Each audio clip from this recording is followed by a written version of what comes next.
Alors bonjour à tous, bienvenue dans une nouvelle vidéo. Alors aujourd'hui ma vidéo va être sur bon là cette fois-ci je vais encore vous raconter des histoires, hein, ça change pas, hein, donc sauf que cette fois-ci je vais pas vous en raconter une mais je vais vous en raconter trois parce que on va dire que les trois sont assez passionnantes on va dire, et aussi il y a des histoires qui sortent un peu des optiques de d'habitude parce que c'est vrai que d'habitude je faisais des histoires où c'était soit de l'inventé, soit quelque chose que j'avais trouvé sur un site. Et cette fois-ci, c'est des histoires vraies, réelles. Et franchement, c'est aussi ça qui change, c'est que ce sont des histoires vraies. Et le fait que ça soit des histoires vraies, ben, ça change un peu la donne quelque part. Hein. C'est plutôt pas mal. Donc je vais faire, cette nouvelle vidéo. Voilà. Alors, il y a trois histoires, bon, elles sont pas particulièrement longues, hein, et elles sont pas particulièrement courtes, donc je vous préviens, voilà. Hein. Alors, la première histoire, c'est l'histoire de Marie. Hein. Donc, Marie est une jeune femme tout à fait épanouie, elle vient de finir ses études, et du coup, elle arrive à trouver un travail. Elle arrive à trouver un travail. Elle adore s'occuper des gens. Elle adore s'occuper des personnes âgées. Elle est très humanitaire. Et vu qu'elle est très humanitaire, et vu qu'elle est très humanitaire, et donc justement, putain, j'ai perdu le fil, je sais plus où j'en étais. Euh, Excusez-moi, le temps que ça revienne. Oui, comme je vous disais, Marie a fini ses études. Et donc, du coup, elle adore s'occuper des personnes âgées. Elle est à fond là-dedans. Et elle va poster des annonces et elle va finir par trouver un travail. Donc, elle va réussir à trouver un travail et elle va travailler chez un vieux monsieur, hein, c'est un monsieur qui a quand même pas mal d'années. Du coup, bon bah ce monsieur, je précise que il habite dans une grande maison. Là, la maison est énorme, elle a 2 étages, hein, c'est The Baraque, hein, autant le dire. Et ce monsieur est handicapé. Voilà, il est handicapé, il a eu un cancer et à la suite de son cancer, à la suite de ce cancer, il a été paralysé vraiment de tout le corps. Donc ça veut dire qu'il bouge pas quoi. Il est allongé dans un lit et il bouge pas, et donc c'est pour ça qu'il a besoin que quelqu'un vienne faire le ménage chez lui parce qu'il peut plus s'en occuper lui-même. Donc du coup, c'est Marie qui va y aller. Et elle va travailler pendant plusieurs mois chez cet homme, tout va bien se passer, elle va très bien s'entendre, ça va super bien matcher. Le vieux monsieur est très content du travail qu'elle fait, donc y a pas de hic hein, pour le moment. Et elle sympathise avec ce vieux monsieur. Et un matin elle va chez ce vieux monsieur. Et elle va remarquer excusez-moi un poil, hein, excusez-moi, pardon. Et elle va arriver devant la maison. Elle va tenter d'ouvrir la porte. Mais la porte n'ouvre pas. D'habitude, la porte elle est toujours ouverte, ou elle sonne, voilà. Et là, non. Il n'y a rien du tout. Elle est assez étonnée parce que d'habitude, la porte est toujours ouverte. Mais bon, elle s'inquiète pas plus que ça, donc du coup elle va prendre les clés, elle va trouver les clés qui sont sous le paillasson parce que avant du vivant, le monsieur ne pouvait pas bien parler, hein, parce que à cause de son handicap il a du mal à parler, mais là une infirmière pas l'infirmière, sa fille qui venait la voir tous les jours, qui venait le voir assez souvent, lui avait dit si jamais il est à l'hôpital ou quoi que ce soit, on a toujours un double des clés sous le paillasson au cas où vous aurez besoin de rentrer quoi, hein, on sait jamais pour des soins. Et donc du coup, elle va prendre les doubles des clés, hein, qui se trouvent sous le paillasson, et elle va pouvoir donc du coup rentrer dans l'appartement. Mais à son état, et elle va vers la chambre de ce vieux monsieur, mais il se trouve que ce monsieur n'est pas là, hein, donc elle va vers la chambre de ce monsieur, et ce monsieur n'est pas dans le lit. Alors, d'habitude, il est toujours allongé dans le lit, hein, il bouge pas, hein, et il y a rien, hein. Et elle va vite comprendre que dans l'appartement, enfin que dans la maison, elle est toute seule. Il y a pas la personne âgée. Donc elle est un peu étonnée parce que elle pensait, enfin, elle se dit que si le monsieur avait été à l'hôpital ou quoi que ce soit, elle aurait été prévenue. Donc elle est un peu étonnée de ne pas avoir le vieux monsieur dans la maison, quoi. Donc du coup, elle a quand même le numéro de la fille de ce monsieur. Donc elle va appeler le numéro de la fille, et elle va lui poser la question, parce qu'elle comprend pas pourquoi la personne n'est pas là. Et là, elle va lui dire que bon, ben, qu'elle a pas pensé enfin, qu'elle allait la prévenir, mais que c'est arrivé tellement c'est arrivé tellement soudainement qu'elle n'a pas eu le temps de la répondre. Mais en fait, elle va lui dire que la vieille personne, enfin que le vieux monsieur est décédé il y a quelques jours, il y a 2 jours de ça, et que c'est pour ça qu'elle a pas, c'est pour ça qu'elle a pas prévenu. Voilà, mais qu'elle est désolée de ne pas avoir prévenu, qu'elle aurait peut-être pu prévenir un peu avant, mais qu'elle avait oublié pour X raisons. Donc bon, voilà. Donc par l'annonce de ça, bon elle est un peu triste, mais bon, hein, voilà, il faut. Et elle va lui demander, est-ce que vous voulez que... Donc elle va lui dire, bon bah je suis désolée, toutes mes condoléances, etc. Et la femme va lui dire, par contre, est-ce que vous pouvez faire un dernier ménage dans la maison, parce que vu que mon père est mort, je vais pas tarder à vendre la maison. Donc est-ce que vous pouvez faire un dernier nettoyage comme vous faites d'habitude. En plus, vous nettoyez très bien, donc c'est super. Est-ce que vous pouvez en faire un dernier nettoyage et vous serez payé. Enfin voilà.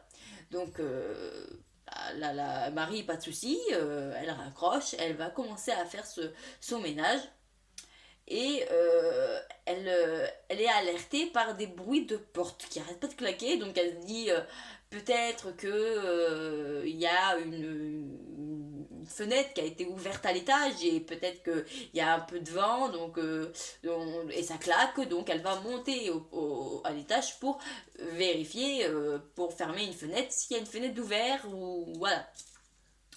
Elle monte, et à sa stupeur, ben, les fenêtres sont fermées, y a pas de courant d'air, il n'y a rien. Donc, bon, elle commence un peu à baliser, mais elle se dit que c'est peut-être elle qui a mal entendu. Enfin, voilà, elle rentre pas dans la panique. Voilà, elle panique pas. Elle est très rationnelle, donc il n'y a pas de souci.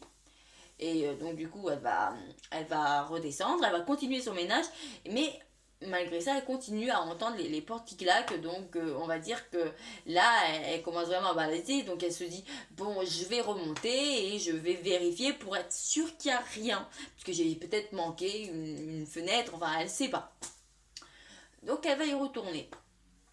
Et à ce moment-là, ben, toujours rien, les fenêtres sont fermées, il y a pas de problème. Donc de là, elle commence vraiment à avoir peur, et elle se dit, bon, je vais vite terminer mon ménage pour vite partir, parce qu'elle commence vraiment à avoir les jetons. Et à sa place, je pense qu'on l'aurait un petit peu aussi. À la suite de ça, elle va continuer son ménage, mais quand elle va revenir dans la pièce pour faire son ménage, et ben là, il y a quelque chose qui va la tétaniser. C'est que sur le sol, vu que le sol est mouillé, il y a une empreinte. Sur l'endroit où elle faisait le ménage, il y a une empreinte de pas. Elle comprend pas trop pourquoi, elle est certaine d'être toute seule, donc elle comprend pas ce qui se passe. Et elle précise bien que l'empreinte de pas, c'était pas une empreinte d'une chaussure, c'est l'empreinte d'un pied, un pied, voilà, sans chaussure. Voilà, c'est vraiment un endroit de prin, comme si la personne qui était passée par là marchait pieds nus, quoi, hein. Donc elle est un peu... Donc là, elle commence vraiment à avoir les jetons. Elle va faire le tour de la maison parce qu'elle commence vraiment à paniquer. Donc elle fait le tour de la maison pour être sûre qu'il n'y a rien. Donc elle monte à l'étage, elle fait le tour du rez-de-chaussée, elle va dans le jardin, elle fait tout le tour. Mais personne. Donc de là, elle a vite terminé son message et elle est vite repartie parce qu'elle avait peur. Et donc depuis, elle n'est jamais retournée chez ce vieux monsieur. Mais elle nous dira quand même qu'elle a eu très peur parce que elle précise bien que ce qui lui a fait le plus peur, c'est que le vieux monsieur à qui elle s'occupait était tout le temps dans un lit. Donc il n'avait pas de chaussures.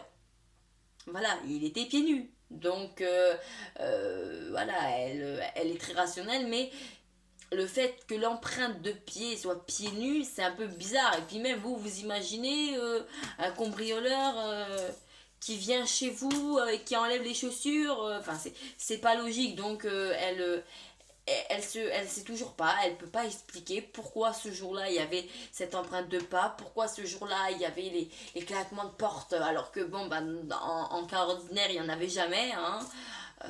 Donc elle se dit, sa conclusion c'est peut-être que c'était peut-être l'esprit de cet homme qui était décédé dans cette maison et qui est venu lui dire au revoir. Et donc elle a cette conviction que c'est peut-être ça. Et on va dire qu'elle essaie de se rassurer avec ça parce que elle s'entendait très bien avec cet homme. Donc elle se dit que c'est largement possible que ça soit ça, hein. Elle se ferme pas à cette idée, mais elle a eu vachement peur. Donc bon, bah depuis elle travaille toujours, mais elle ne travaillera plus chez les personnes âgées parce qu'elle ne veut plus s'attacher à ces personnes. Donc elle préfère personnellement, elle préfère arrêter de travailler chez les personnes âgées qui sont en fin de vie ou qui sont malades parce qu'elle n'a pas du tout envie de s'attacher et après être triste parce qu'une personne décède, parce que c'est ce qui lui est arrivé avec ce vieux monsieur. Donc elle n'a pas trop envie que l'histoire se répète. Voilà. Donc c'était la fin de cette première histoire. Donc maintenant on va entamer l'histoire 2. Hein. Donc là c'est l'histoire de Tara qui... c'est l'histoire de Tara qui... Tara, qu'est-ce que je dis? Excusez-moi, je me suis trompée de nom. C'est pas Tara, c'est... Enfin son nom c'est pas Tara. Le nom c'est Jessica. Jessica est une jeune fille banale, hein. Il n'y a pas de souci. Elle va partir elle va partir en camp de vacances. Voilà, elle va partir en camp de vacances. Donc elle va partir avec une de ses amies à elle. Et ils vont partir dans un camp de vacances. Donc c'est un camp de vacances assez particulier parce que c'est du camping. Sauf que le camping qui se passe vraiment dans un hôtel. Donc c'est un hôtel, mais c'est encore... Mais c'est vraiment une colonie, hein. Donc du coup ils sont dans cet hôtel et ils arrivent à l'hôtel. Et elle est contente, il n'y a pas de souci. Ils ont une chambre, mais dans cette chambre, ils sont à deux à dormir dedans parce qu'elle dort avec une amie. Donc, du coup, ils sont deux à dormir dans la chambre. Donc, voilà. Et donc, tout se passe bien. Ils sont contents de leur chambre d'hôtel. C'est génial, c'est les vacances. Voilà, elles s'éclatent. Et un fameux soir, elle va être réveillée. Donc elles sont un soir, elle va être réveillée par elle va être réveillée par sa colocataire qui va être un peu space, on va dire, hein, par sa colocataire qui est réveillée par sa colocataire qui... Donc du coup, elle va être réveillée par sa colocataire qui apparemment n'est pas dans son lit. Pas dans son lit. Donc elle va voir que la porte de l'hôtel enfin que la porte de leur chambre est ouverte, donc elle va sortir et elle va essayer de retrouver sa copine. Et sa copine est assise dans les escaliers et on va dire qu'elle est, parce qu'ils sont au premier étage, hein, je précise. Et elle est assise mais elle est livide. Elle est livide, donc le fait de la voir assise sans bouger, ça la fait un peu flipper, hein. Donc elle va aller la voir, elle va lui demander est-ce que tout va bien, t'es sûre. Elle va se retourner vers et son amie va se retourner et elle va lui dire d'un ton assez étrange oui oui oui tout va bien. Donc voilà, donc elle va pas chercher plus loin. Elle retourne se coucher et quelques heures plus tard, elle entend sa fameuse amie pleurer. Elle est dans son lit et elle pleure. Donc de là, elle sait qu'il y a forcément quelque chose, donc elle se lève et elle va voir sa colocataire et elle lui dit, enfin elle va voir son amie, elle lui dit mais qu'est-ce qu'il y a? Pourquoi tu pleures? Et et donc du coup elle voit sa colocataire pleurer, donc elle lui demande pourquoi et sa colère, enfin et sa collègue, excusez-moi, et sa collègue donc elle et sa collègue et sa colocataire va lui répondre que et ben que elle entend quelqu'un qui fait qu'elle entend quelqu'un tourner qu'elle entend quelqu'un tourner dans l'immeuble, enfin dans leur étage, et qu'elle est vraiment inquiète parce que cette personne apparemment essaie d'ouvrir toutes les portes de l'hôtel et bah, ça l'angoisse un peu parce que bon bah c'est jamais rassurant que quand vous dormez et que vous voyez que, surtout dans un hôtel, et que vous voyez que quelqu'un essaie d'ouvrir votre porte, ça c'est un peu flippant. Donc du coup, elle pleure parce elle a peur, quoi. Donc de là, elle va lui dire que elle va essayer de le rassurer, lui dire que si jamais que elle va se rendormir, mais que si jamais, enfin qu'elle doit se rendormir, mais que si jamais elle entend encore le bruit de cette porte qui essaye de s'ouvrir, et ben, et ben, elle lui dit et elle avisera à ce moment-là. Donc du coup, elle se rendort, tout nickel. Et le lendemain, enfin la nuit qui suit, elle va redormir, mais et là c'est sa collègue la réveille vraiment inquiète, en panique, quoi. Il a essayé d'ouvrir la porte plusieurs fois, je te jure c'est pas une blague. Donc de là bon ben et elle regarde la porte et elle voit bien la poignée voilà qui bouge. Donc de là elle commence vraiment à s'inquiéter et vu que à l'hôtel t'as pas d'œillet pour voir le couloir, ben elle va être un peu obligée d'ouvrir la porte, hein. Donc elle ouvre la porte et là elle tombe sur elle tombe sur un mec assez grand et là lui dit mais pourquoi vous essayez d'ouvrir notre porte et là il lui dit bah en fait c'est que je me suis trompée de porte en fait je cherche ma chambre. Enfin le mec il est bizarre, hein, sa façon de parler il est bizarre donc voilà Jessica elle comprend pas trop ce qu'il dit parce qu'il parle très vite et il parle d'une manière un peu étrange donc elle a un peu peur mais donc elle lui dit bien écoutez vous êtes écoutez vous c'est pas votre chambre donc arrêtez d'essayer d'ouvrir et elle referme la porte comme ça et une heure plus tard elle entend encore et là cette fois-ci c'est Jessica qui se réveille et elle voit encore la porte qui essaye d'ouvrir mais c'est violent quoi le mec on voit qu'il est pressé et ça le fait donc au bout d'un moment elle va, là cette fois-ci, elle va pas oser ouvrir la porte et elle va dire à travers la porte à ce mec en hurlant, en lui disant arrêtez, dégagez, c'est pas votre chambre, je vous l'ai déjà dit. Mais rien n'est fait, le mec continue et là il va passer à l'étape supérieure, c'est qu'il commence à donner des coups de pied, il commence à donner des coups de pied et donc de là elle dit il y a vraiment un problème. Donc ce qu'elle fait c'est qu'elle appelle le personnel elle appelle le personnel de l'hôtel en lui disant écoutez il y a quelqu'un qui essaie de rentrer dans notre chambre, ça fait 2 fois d'affilée, je lui ai dit d'arrêter mais il s'arrête pas et là il essaie de défoncer la porte donc faites quelque chose. Donc du coup, il n'y a pas eu de souci. L'hôtel a appelé la gendarmerie. La gendarmerie a embarqué le mec et on va dire qu'ils ont eu de la chance parce que elle se dit si j'avais ouvert à ce moment-là pour lui redire de se barrer, bah qu'est-ce qu'il aurait fait quoi. Donc voilà, de là, elle se dit qu'elle a bien fait de cela, elle se dit qu'elle a bien fait de ne pas répondre, hein, de ne pas ouvrir. Et elle va apprendre quelques jours plus tard que, enfin, le lendemain en fait, elle va apprendre que le mec en fait il s'était échappé d'un hôpital psychiatrique. Voilà.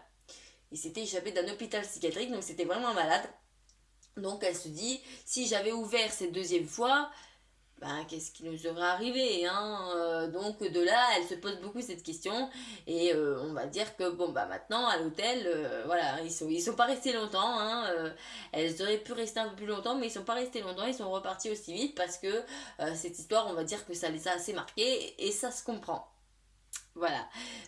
Donc maintenant, on va entamer la troisième et la dernière histoire, qui est passionnante elle aussi. Donc du coup, donc la deuxième histoire, c'est l'histoire de Diana. Elle est à l'université, elle connaît beaucoup de monde, elle fait ses études, hein, tout se passe pour le mieux. Et un soir, bon, ses potes l'invitent à aller boire un verre dans un bar. Donc, Diana, elle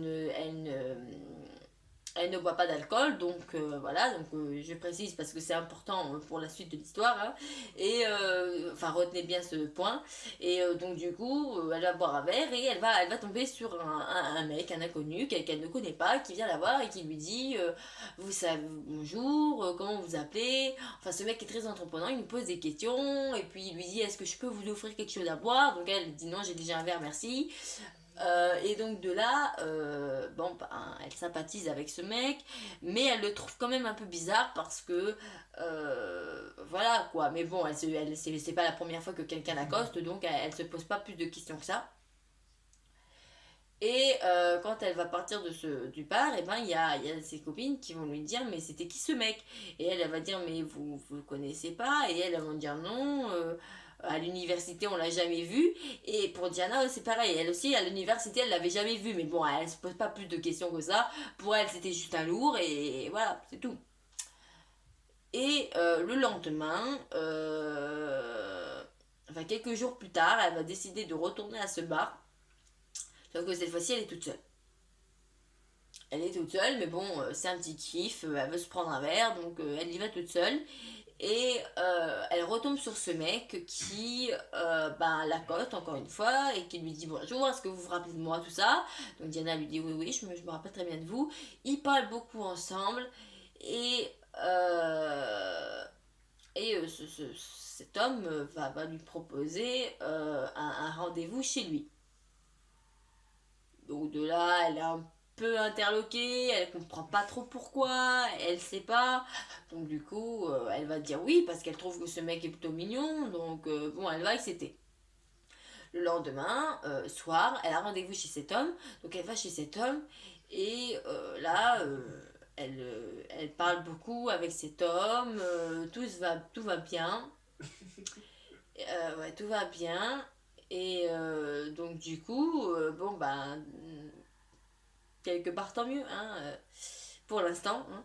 Et donc du coup, elle continue, il parle beaucoup, elle s'éclate et tout.